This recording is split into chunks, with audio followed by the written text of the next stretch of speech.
Hello, my fellow humans, and welcome back to another episode of the Sapien Score. Today we're taking a look at the Halo Infinite campaign.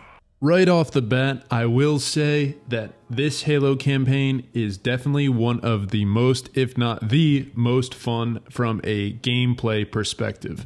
And although there are some glaring issues, the biggest being the lack of co-op still, even though it's been 6 months since the initial release, overall, Halo Infinite does a good job taking the franchise back to its roots and taking it back to its previous heights amongst first-person shooter campaigns. Unlike all previous installments of the Halo franchise, Halo Infinite's campaign adopts an open world, or at least a semi-open world when you consider that the core story missions are still closed-off dungeons. Although I was initially a bit worried with the open world design, thinking it would be rather empty and was just going to be a gimmick that 343 implemented in order to capitalize on the recent popularity of open world single-player campaigns, I was pleasantly surprised to find that the integration of Halo's core mechanics and level design worked out much better than I had initially expected.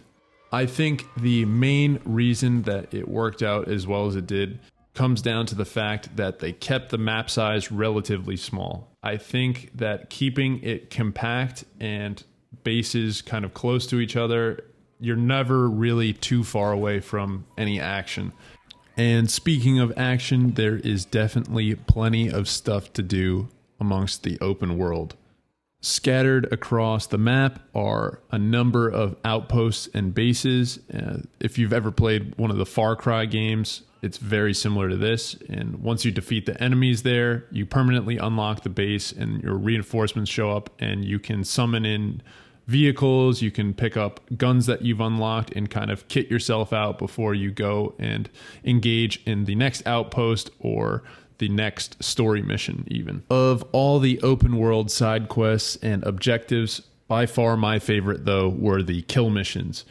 These kill quests involve you going to a particular area of the map where you will be confronted by a mini boss who has a special weapon, and also they'll be surrounded by a bunch of well-armed henchmen. So whether you sneak in and take out the big baddie first or dispatch of all of his goons first and then take him out, that's up to you, and is definitely part of the appeal of the open world design, is that you have the choice to approach these scenarios however you want, whether it be rolling up absolutely strapped to the gills with a scorpion and blasting these fools, or if you want to do it a little more sneaky style and Zero Dark 30 and go in with your sniper rifle that you picked up from one of the outposts that you liberated.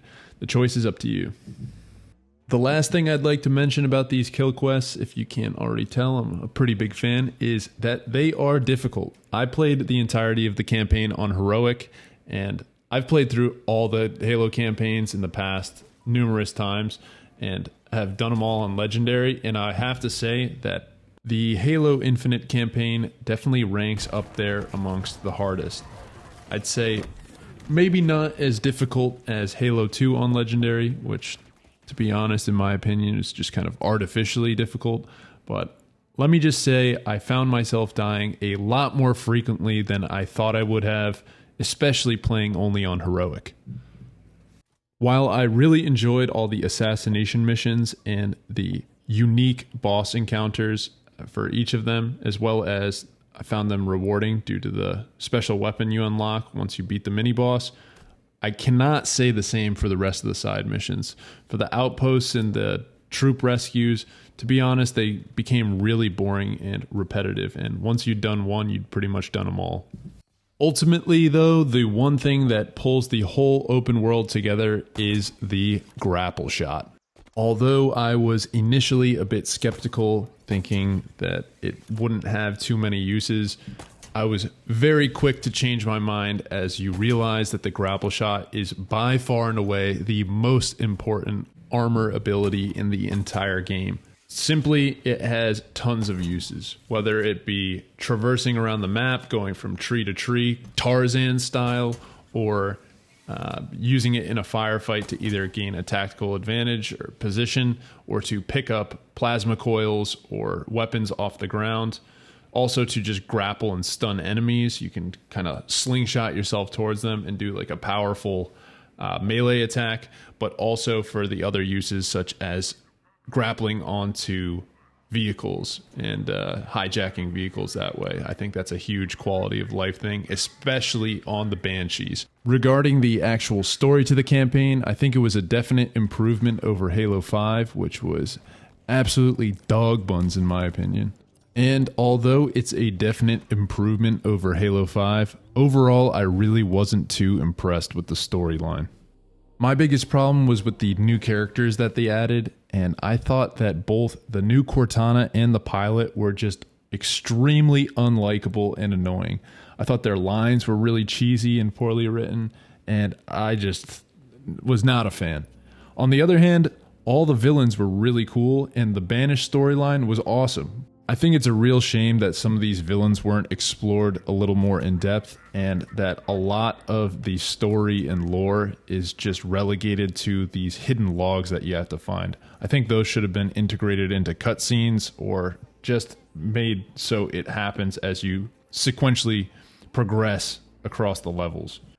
Another issue I had was, although I really enjoyed the Halo 1 feel and the environmental design kind of harkening back to the first game, it did get kind of stale kind of quick, and overall I found that the environments were really repetitive, and I would have liked to see a little more diversity in terms of terrain. I think it was a real missed opportunity that they didn't split up areas of the map into different biomes, such as a desert or jungle or snow-covered. Something along those lines. It just shake up the environment a bit. Another thing that I thought was underutilized was the armor abilities and the upgrades. Although the Grapple Shot was a really good addition, all the additional ones, I only found myself using them pretty much once, and that was when I first picked them up. Honestly, they were all pretty situational, and I just didn't find too many uses for them when playing through. My final criticism of the game, and I know this is going to sound like a weird nitpick, but it was the weight and the handling of the Mongoose and the Warthog in particular. I don't know if it's just me, and maybe I just suck at driving in this game. Or maybe Master Chief had slammed one too many beers before dropping in on the Zeta Halo. However, I found myself constantly being stopped or flipped over, and it would be from the smallest little things. Like, take this clip here. I drive off the cliff, and I'm absolutely fine bouncing around. But then I hit this little tree, and boom, stopped. Dead in its tracks. And then, boom, another one. It's just absolutely ridiculous. And this was just a common occurrence. I honestly spent way too much time flipping over my Mongoose or Warthog and getting back in, and I know it's probably a case of a just get good kid, but this is my hill and I think I'm gonna die on it. And even though if it sounds like I'm dogging on it a bit, at the end of the day, the positives completely outshined the negatives, and I had an absolute blast playing through the Halo Infinite campaign. I was pleasantly surprised with how well the open world integrated with Halo's gameplay style, and although the storyline could have been a bit better, it was definitely better than Halo 5, which is a win in my book. Some other quick positives to note were the score and soundtrack, which live up to the Halo reputation, as well as the graphics. Although there wasn't too much diversity in terms of the biomes, the stuff that they did create was really a beautiful landscape to traverse through. And with all that being said, I am going to give the Halo Infinite campaign a Sapien score of 8.4. Although it's not quite on par with the original trilogy or Reach, it did a solid job, and I can't wait to jump back in with my brothers once co-op comes out. Anyways, that's pretty much it. Thanks for tuning in, and adios, amigos.